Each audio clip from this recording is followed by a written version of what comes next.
Live tests of Swift with XRPFI have been done. JP Morgan gives a go-ahead, and Solana and Bitcoin R3 Crypto just released this, which sent me down a rabbit hole of new information about Swift and XRP that I'd like to share with you. We're also going to look at some more data. There is new information circulating that Circle has denied having casual conversations with Coinbase and Ripple. I had to look into this more closely because a lot of people are going with it, but I don't think this station is giving out accurate information. I'm getting lost, so I chose to look at this information. The Dubai Land Department also uses XRP in the XRP system for tokenized real estate. Let's find out more about what's going on with Swift and XRP. If you learn anything useful, please let me know. Use this channel, feel free to like it or send it to someone you know who loves XRP and you think would enjoy it. Thank you very much. A quick look, this is a big change from the controlled experiments that Swift has done in the past. In 2025, Swift will start live trials that will let banks in North America, Europe, and Asia use its current infrastructure to do real-world transactions using digital assets. This is meant to connect traditional finance with the rapidly growing digital asset ecosystem. This means that Swift knows there are technologies that can do a lot more than theirs, and they plan to use these technologies as part of the global planning for the Swift live trials banks. In North American state banks, people in Asia and Europe will be able to join by using Swift's networks of more than 11,500 organizations. It sounds like you want to combine more than one product. During the test, deals will be able to be made using both fiat money and digital currencies like central bank digital currencies, CBDCs, and things that are tokenized. Remember that the goal is to have all of these big trading partners connected to the same system. That way money can move instantly from one country to another for trade tax reasons or any other reason. This is possible right now. Pay attention to interoperability. Quick wants to get rid of digital islands and broken digital asset platforms by giving banks a single easy way to do business. Across a range of items, it is thought that all of these banks would use Swift to connect to all of these digital asset groups and sites. The first test for use cases will focus on payments and foreign exchange. They will also look at stocks and trade finance, including tricky situations like delivery versus payment and payment versus payment deals that happen on more than one blockchain and ledger. We now know how much XRP can be used on the FX market. What makes this foreign exchange interesting is that the FX market changes hands every day for about $6.5 trillion. There are actually about 7.5 million deals worth $1 million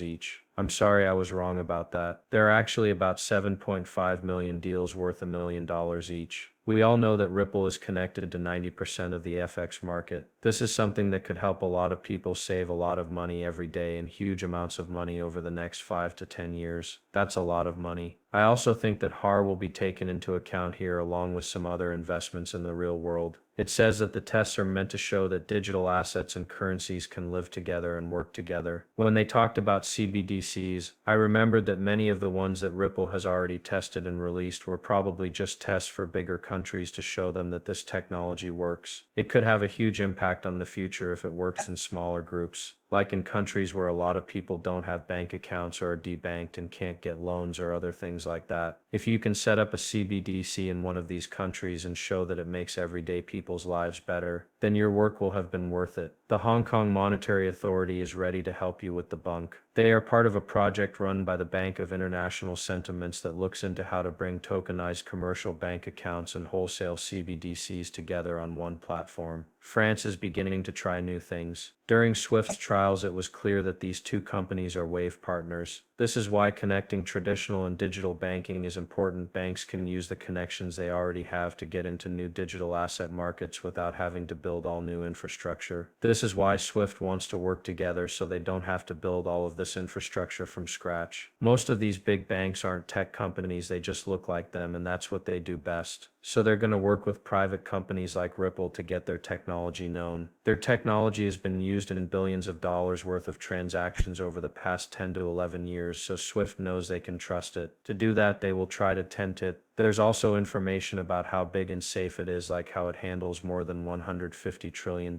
in transfers every year. That seems pretty low, don't you think? Its move into digital assets could make it easier for blockchain technology to be used in the regular financial system in a safe and scalable way. CBDCs are being looked at by 134 countries, and there are markets for between $16 and $30 trillion worth of tokenized assets will be worth that much by 2030. This means that Swift's plan could bring in a lot of new investment and cash. This could make the 134 countries that work with Swift even richer and give them more opportunities. XRP adding the digital currency XRP to decentralized finance ecosystems or DeFi is called XRP bar. The goal is to let people who own XRP take part in DeFi activities like lending, staking, trading, and deal farming that XRP doesn't support natively because it doesn't have smart contract features. How can I get XRP EIXL? It's hash hype XRP hype XL fee as a star in the field. Flare Networks offers an EVN stack layer 1. You may have heard that Flare has released USDT, a stablecoin backed by the prices in USDT. I don't know how this will affect bigger regulations, but I do want to show you that using Layer 0's Omni-Chain Functional Token Standard, XRP can be paired with a stablecoin used as collateral and become part of a growing set of DeFi products to take XRP out of circulation. This is a great way to do it if we want to.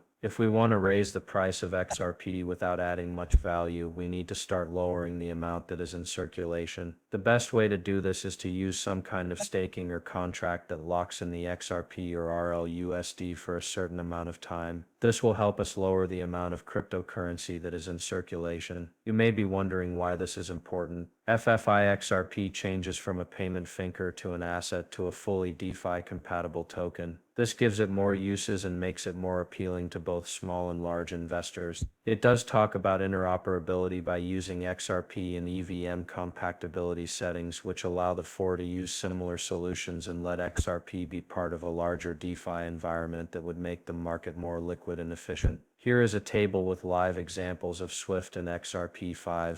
The screen shows everything and you can stop it and look at it when you're done. The live tests of Swift 2025 are a big step toward combining traditional and digital finance on a global scale. They could set the standard for how payments and asset exchanges are made and received across countries in the future. XRP is quickly turning into